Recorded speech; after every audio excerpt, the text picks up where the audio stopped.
We chose AI partly because it is a hot topic and is the thing you told us if we didn't talk about it, Summit would be useless to you. So we know that everyone's talking about AI, modern AI specifically, the new suite of tools built on foundation models and generative pre-trained transformers and so forth that has unlocked a whole bunch of new capabilities, though we still don't know exactly what all those capabilities are. What is truly fascinating, though, about AI is I do believe in my lifetime, it's the first technology to be launched into the world alongside a robust discussion about its risks. Is very unusual. Normally, technology is promoted by its capabilities. And then later on, we're like, oh, maybe there are some risks. But Steve Jobs did not stand up and, at the famous launch of the iPhone, it's a computer, a telecommunication device, a music player, and say, oh, but let me tell you about how your kids are going to feel about life on this screen, or how you're going to feel about giving your kids this thing. No, the discussion of the risk was totally separate from the launch of the thing. Not, I think, since the discovery and invention and weaponization of nuclear fission has a new technology come into the world with so much attention to what could go wrong, which is a very interesting and perhaps in some ways healthy moment. Certainly an opportunity for redemptive reflection. So what are some of the risks? In some ways, this will be familiar to you, but just to give us kind of a framework for thinking about this together, a very basic risk is that it will work, and that is to say, we will create artificial general intelligence, AGI, in which computational systems, probably harnessed to robotic platforms, will be able to move and interact with the world very much in the way that human beings do, with the full suite of capabilities and what we call intelligence that human beings have. And of course, the risk here, it may feel a little risky if that happens, just in general, but certainly one big risk is, will this benefit all human beings? Has any technology ever been launched, however effective, however successful, that did not produce winners and losers? And given how concentrated the ownership is, especially of the foundation models that are so fantastically expensive to build and train, how likely is it that should we see AI work in this way, that it will work on behalf of human beings as a whole, or the human race or our planet as a whole, versus a very select few who will benefit tremendously while the rest are really cast into a great deal of chaos and doubt about their future in the world? Then, of course, there's the further question. It's likely that if it can work to reach AGI, maybe it will work really well and produce what's sometimes called ASI, artificial superintelligence, a level of capability that far outstrips what any human being or even human beings collectively can do, such that this purported new machine intelligence will outstrip us in much the way that we kind of exercise far more intelligence in the world than our own domesticated animals, the dogs and the cats, say, that you have. Now, I am aware your cat believes it is smarter than you are. That is pretty evident for anyone who's owned a cat. And I don't know, we think we're smarter than the cats, but what we do know is the cat, and the cat knows this too, is that the cat is dependent on us in a way that we are not the cat. What would it be like to live in a world where there are intelligences loose in our world that are as much smarter than us, than we are, than dogs and cats, and on which we become dependent in the way our domesticated animals become? Is that an outcome we want? Some believe it's an outcome that's possible. So that's the "it will work too well" kind of thesis. And then, if it works that well, how do we know it will work on the right things? Because we human beings share this planet with many other species, most of whom we think we're smarter than, more intelligent than, and we have over and over made decisions that were not very good for other species, including up to and including extinction. How do we know that an ASI set loose in the world will work on things that are aligned with us? This is the risk of unaligned ASI. And then there's the curious flip side of this, which is that even if it does not work, or even if we're actually not so much on an exponential curve as on a sigmoid curve, that is a curve that for one phase is exponential, but then tops out in the way that a lot of things do in the world, that even if it doesn't work in the sense of unleashing AGI or ASI, that it will still fuel addiction and exploitation.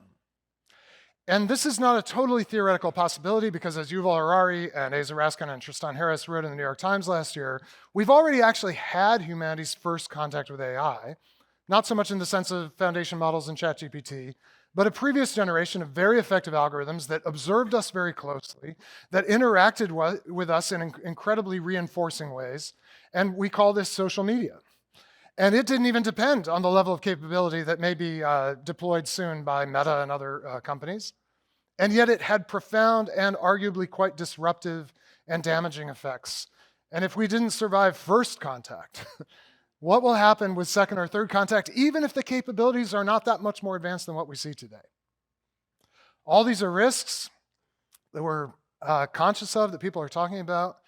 And I just think where there's big risk, there's big redemptive opportunity to shape a different direction. But in some ways, an even more interesting thing is happening. That behind and underneath these risks are these big questions that so many people are asking so openly and with such genuine curiosity about the answer. And Mark Sears, who's our venture partner working on this, articulated it this way. I think it's a great summary of the conversations that are happening in and around this technology. What is real in a world where AI can so convincingly simulate things that we don't think we want to call real? And maybe even more important, what is it really to be human? I think it is amazing that these questions are being asked with the level of seriousness and the level of open-endedness that they're being asked and that we're being forced to ask them. What an amazing opportunity to step in with a redemptive thesis. Something that is not just about ethical guidelines or guardrails. Obviously, it's extremely important that there be kind of an ethical framework for AI. Lots of people are working on this. Some of them are Christian. And I think, here's how I want to try to explain it. AI is giving us an opportunity to do something that rarely is easy to do with technology. And that is to articulate how what we most deeply believe about the world shapes what we build. For many kinds of technology, it's very hard to articulate how a Christian would build it differently from a person who doesn't believe the gospel. So what's the difference between a Christian internal combustion engine and a non-Christian internal combustion engine? I don't know, like a hidden fish sign somewhere in the pistons. Like, it's just not relevant in a way. But this technology is a chance to model a different vision of what is real and a different vision of what it really is to be human. And in fact, you have to have a point of view on what is real and what it really is to be human to build anything with it. So it's an amazing opportunity if we step up to the opportunity to actually articulate through what we build, what we believe. So at the end of this week, we're going to release a working kind of version 1.0 draft of a redemptive thesis that just kind of stakes out what we see the most exemplary members of our community building and why. And I just want to share with you some of the outlines of the content of that, and then you'll obviously get a link to it later this week. We start, as we do in a lot of our playbooks, it's kind of a playbook-like approach, though much shorter than our business and nonprofit and capital playbooks. But just start with some statements of what we believe our foundational reality is. And in this case, it seems like you really have to start with this foundational conviction. Human beings bear the image of God. In the image of God, he created them. Male and female, he created them. And in some contexts, this would seem like sort of unnecessary theological throat clearing. But in the context of AI, to reiterate, whatever other intelligences appear in the world, they will not bear the image of God in the way that human beings do. And interestingly, we actually have biblical reason to believe there are other intelligences in the world with a kind of sense of purpose, in some cases a kind of sense of will, that are disembodied, that aren't human beings, that don't bear the image of God. The Bible seems to refer to them as angels and demons, depending on which side of whether they're kind of advancing God's purposes or resisting God's purposes. We already have a category for intelligences that operate invisibly and out of human control that aren't us, but they are not the image bearers. And so our reality and everything we build needs to start with this foundational conviction that there is something uniquely given to human beings, even though the world has and may have yet more intelligences in it. At the same time, and this is an obvious second move, but again, it's not routine to say it in this context, Human beings over and over and persistently and pervasively have fallen prey to a pattern of deceptions. This is the basic Christian idea called sin. And there are three deceptive patterns that are especially relevant to any technology, especially to AI.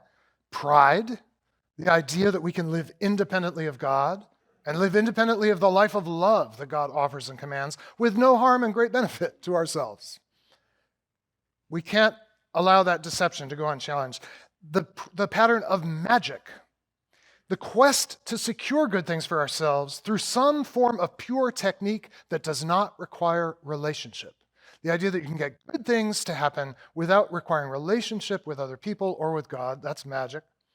And then mammon, the seductive idea, John Tyson has this wonderful phrase, that we can have abundance without dependence. And insofar as all of us are caught up in these deceptive patterns, God is dishonored, human beings are degraded and violated, and creation itself is exploited and diminished. And the fruit of our image bearing and infected with our deceptions will be anything we will call AI because it is trained on us. There's this Christian doctrine that in some places and times has seemed very implausible to people. It's called original sin. It's the idea that every human being kind of absorbs and is therefore in a way responsible for this pattern of deception. But with AI, it's like not theoretical. It's been trained on us in all of the beauty of our culture because it's absorbed a great deal of human culture through violating intellectual property. And it has also absorbed all the sin, all the ideologies, all the idols are in the training data and can't be extricated from it. So it is the fruit, both of the image bearing, all the good possibility, and of the pattern of deception. But unlike us, who are offered perhaps a way out through God's grace and repentance and belief and baptism, I don't know that it's going to be possible to baptize this thing. Someone's probably working on it. Now, also, we think part of our reality is this is really consequential, and maybe this is obvious, but the question really is how consequential? Probably as consequential as the internet. Pretty big deal, pretty recent invention, pretty world-changing, but maybe as consequential as electricity. 150 years old, a utility that reshaped how power is distributed in the world and accessed, could be that consequential. And we are willing to say we don't think it's out of the question. It's as consequential as agriculture. The Neolithic Revolution, about 6,500 years ago, in which human beings went from being largely hunter-gatherers to largely settled, exploiting the fruitfulness of land through agriculture. This could change human life and work as much as those things, and we need to be prepared for the whole range of possibilities.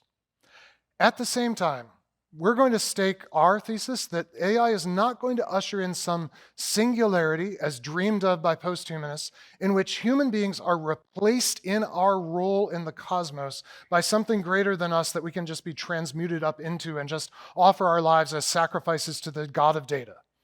We don't believe this is true. It may be that AI replaces a lot of things that human beings do, or many, many things that human beings do, but it will not become responsible for the good of other human beings the way we are, and it will not become responsible for the good of the cosmos the way we are.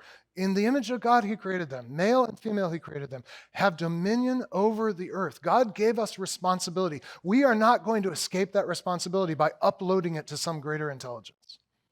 So in an important sense, the singularity will not arrive, though it is absolutely the case that there are major risks up to and including the development of really consequential damaging things like highly virulent biological weapons that could really alter the direction of the human race. But the singularity it will not be. And this is sort of the flip side of what if it doesn't even work? It sort of doesn't matter because we think it's very likely and demonstrably already happening that AI is going to feed the fantasy of the superhuman, which is in a way a quest to evade our responsibility as image bearers. Maybe something superhuman is coming that we can control or benefit from, and we just want to stake out that we think that's a false fantasy, it's a false dream, and it's not what we're aiming for. So, what should we build instead? You're going to hear in a minute from 3 members of our community who are already working on ways to do this. And in this thesis, we're going to lay out just 7 kind of directions. I'm going to go through them quite quickly here. that we think are pretty exciting ways that we could redesign at this moment when everyone's asking what's real and what is it to be really human. Could we build redemptive AI that informs but doesn't replace human agency? Human agency, the sense of responsibility, the sense of being able to make a difference in the world. That AI, redemptive AI, would provide inputs and incentives to make better decisions, but it would not pretend to relieve human persons of our responsibility to choose, and to choose wisely, because only persons can be conscious of the dignity of other persons. AI can be trained to do a lot of things, but I don't think it is ever going to be conscious of your dignity or the dignity of some vulnerable person in the way that a human being almost instinctively is. And so human beings could actually have our agency increased rather than replaced by redemptive AI. Redemptive AI will develop rather than diminish human cognitive capacity. Now, obviously, we all know the ways that people are thinking, oh, this is going to show me a way to fake my way through the test, or the LSAT or whatever. Or I'll just go to it to get ready-made answers to technical questions or very complex questions, and it may help in those ways. But redemptive AI will not focus on just kind of replacing and displacing human cognitive capacity, but will actually be part of appropriately scaffolding and supporting and sequencing the difficult tasks that are involved in becoming an educated person. That is, in growing cognitively, there's a lot of things you have to do along the way, and redemptive AI will help you do those things rather than do them for you. Redemptive AI will respect and advance human embodiment. We Christians believe bodies are a feature, not a bug, of being human. And one of the interesting things about present technology is how little it respects our embodiment.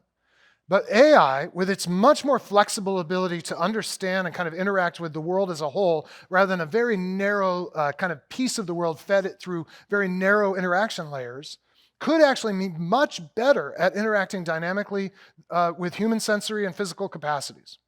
It could also be incredibly helpful, and we've seen early examples of this, of assisting people who lack or have lost typical embodied capacities, assisting them to re-engage with the world. There's lots of redemptive possibilities for AI to actually take embodiment seriously and advance embodiment rather than ignoring it or undermining it. Redemptive AI will serve rather than replace personal relationships. If I had to guess one of the biggest risk areas, it is going to be the risk of people letting AI substitute for persons and for relationships. But redemptive AI will not present itself as a person, because it's not a person. It's just a very, very beautifully complex system, but not a person. And redemptive AI will not relieve users of the burden of caring for and being cared for by other persons. But could there be a pathway to develop redemptive AI that will facilitate relationally healthy pathways for human life? In the thesis, we talk about this pretty big problem in temporary work, gig work, or contingent work, which is that if you're an employer, you've got all these contingent workers, they all work strange shifts, and you need them to work strange shifts. And usually the way those shifts are assigned pays no attention to the fact that people are mothers, fathers, caregivers, spouses, neighborhood members, soccer coaches. AI could so easily absorb all the relational reality of that workforce and lead to much more humane scheduling of contingent work rather than it being done right now very mechanically by spreadsheets. There's a lot that AI could do to actually respect and serve human relationships rather than disrupt or replace them. Redemptive AI will restore trust in human institutions by protecting privacy and advancing transparency. Right now, AI is kind of by design opaque in its workings and renders ordinary people very transparent. And in fact, this is kind of a pattern of institutions right now. Our institutions are becoming more and more opaque and unaccountable, and we're becoming more transparent to them. They're learning more about us, but we don't learn more about them. Could redemptive AI actually flip that and actually be clear about its inner workings? There's some very interesting work being done in the Praxis community on this that would actually open up the black box of AI and show how it's moving through its vectors, while also giving people the dignity of privacy and protecting the dignity of privacy. And finally, and this came out very powerfully in the consultation we had, redemptive AI will not enrich and entrench a narrow minority, but benefit the global majority. If it can be deployed at low marginal cost, it could unlock so much value at what we sometimes call the bottom of the pyramid. But it needs to do that without ensnaring the world's poor ever more deeply in the datafication of life that has afflicted the rich world, the developed world. What do all these have in common? They're all building for repair. They're all looking actually at the existing state of much technology and asking, could the next major wave of technology actually restore things that have been lost? Because existing technology has diminished a lot of our agency. It's not respected our embodiment. It's already disrupted our relationships. But we could build redemptive applications that actually restore. I think this is pretty exciting. I don't know if it will happen. I don't know if it can happen. The forces on the other side trying to build with a very different vision of what's real and what it is to be human are very powerful. But maybe we're at an inflection point where the Christian answer to these questions becomes newly relevant, and where the answers we offer to those questions are actually backed up by what we build and offer to the world.